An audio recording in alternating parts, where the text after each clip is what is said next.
what? I felt like a damn monkey trying to read it. I swear to God, I couldn't.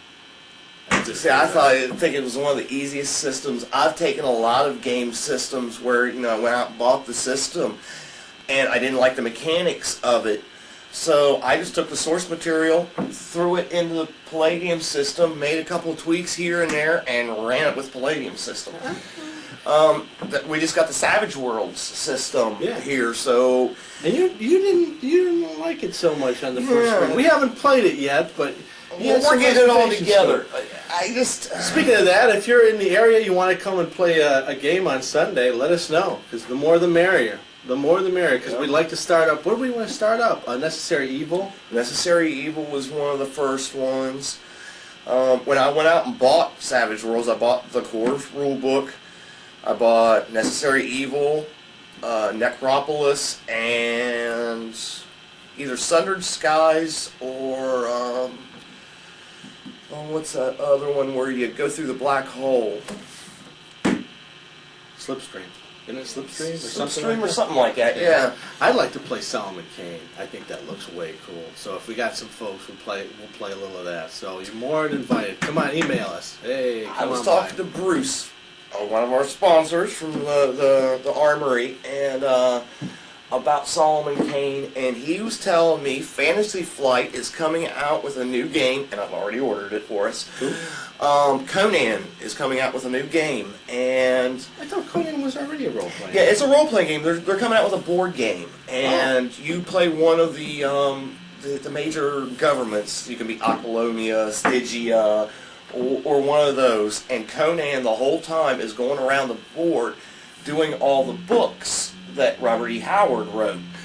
And I guess every time you're trying to get control of Conan to either help you or to screw one of your opponents. Oh, that's cool. So you actually don't play Conan. He's like a force of nature in the game. Yeah, you're trying to get a hold of him. So when that comes out from Fantasy Flight, I've already got it ordered.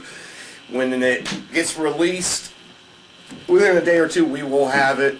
So we'll be doing a review on that. Let me ask you something. I haven't noticed you playing any like collectible card games. Have you ever gotten into that? Did you ever get Never really. I bought a few sets. I played Magic in the day, and like I said, I played it early on, and it kind of passed me by, so I don't do it anymore. I got a whole bunch of cards that I'm trying to unload in my basement. but I just don't play it anymore. I got the set for Magic. I even got the set of Pokemon. It came in a tin with the rules and enough for two people to play, and I was going to get my kids into it, and I pulled out this rule book from hell. I mean, it was huge, but it was little at the same time. It was, this big, but that thick, and you needed a magnifying glass to read it, and it got put back into the tin, set up on the shelf, and I don't think Magic even publishes the rules. I think it's all online because it's so big now. It's all online. You're talking about games that pass you by. It's like, look, I don't want to do work. I just want to play a game. Well, when those card games started coming out, they came out. There was only one or two, and then they got popular, and then everybody and their fucking brother exploded.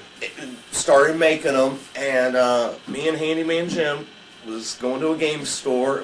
Armory wasn't even out then. I think we were going to Soldiery. They had started a new one over here, and they were having a night where everybody come in and learn the game. And when we walked in, they either had Gamer Funk, from where they hadn't washed their ass in a month, or they were so geeky that, they had a half a roll of tape on the glasses and laughed like, and I just... That was it. That was all you wrote. Yeah, yeah. The Gamer Funk, man, that's quality. Because because we have Origins here. Yeah. And what's an Origins without the heavy Gamer Funk? Out of all the stereotypes gamers could have. That one's so true. I don't understand it. Could somebody write us and tell us what the deal is with that? I mean, we're not kids, but I don't think when we were young I washed my ass. Yeah, I don't think we smelled when we were kids, so I don't. I never got that. I always used to get mad because you see the gamer in the movie. He was always the dork. Yeah.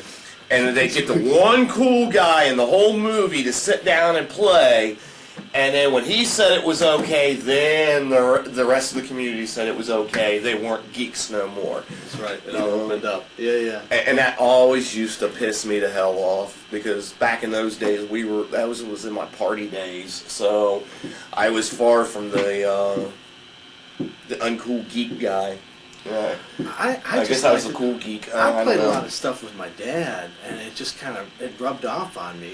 It was sort of a nice way to escape, but still use your mind. Like, I know some people get into baseball stats, and some people get into, a bunch of other stuff. I played board games and stuff. I don't know. I just like doing it. So I don't know. Yeah, I don't think I played football when I was a kid, so I don't think I got beaten up or anything.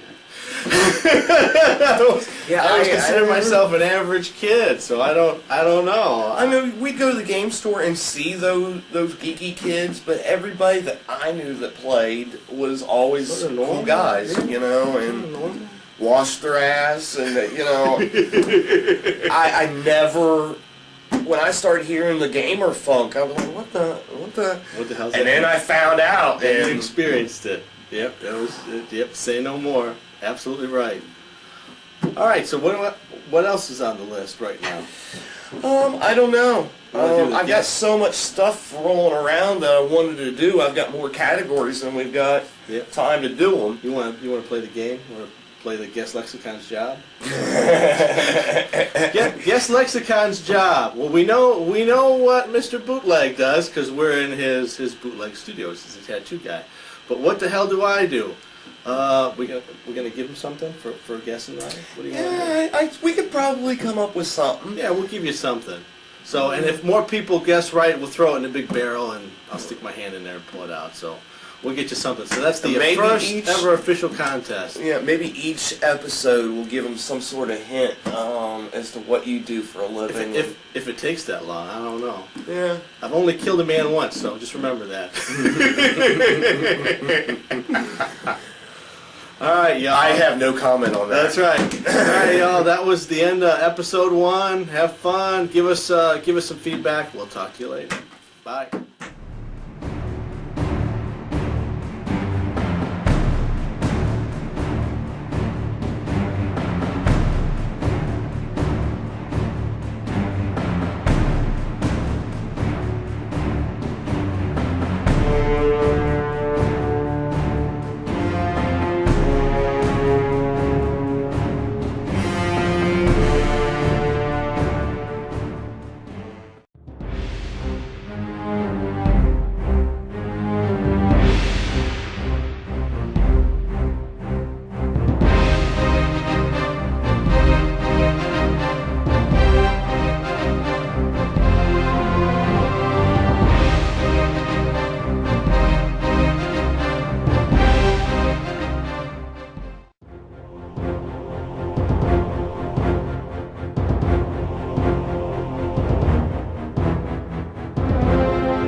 What's going on, guys?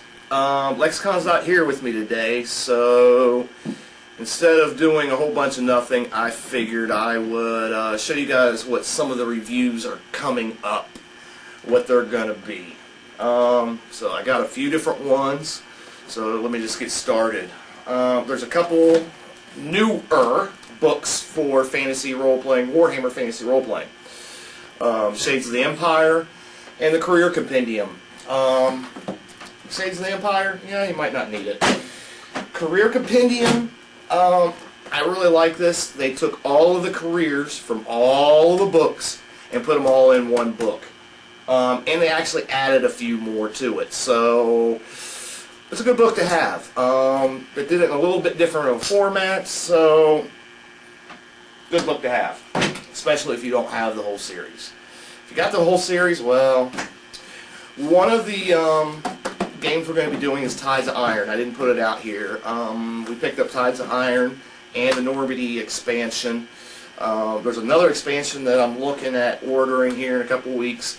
I also got the Designer series. This is all kinds of scenarios that you can play with Tides of Iron. So Dark Heresy has been doing pretty good here. Fantasy Flight's been coming up with a lot of stuff. One that you really need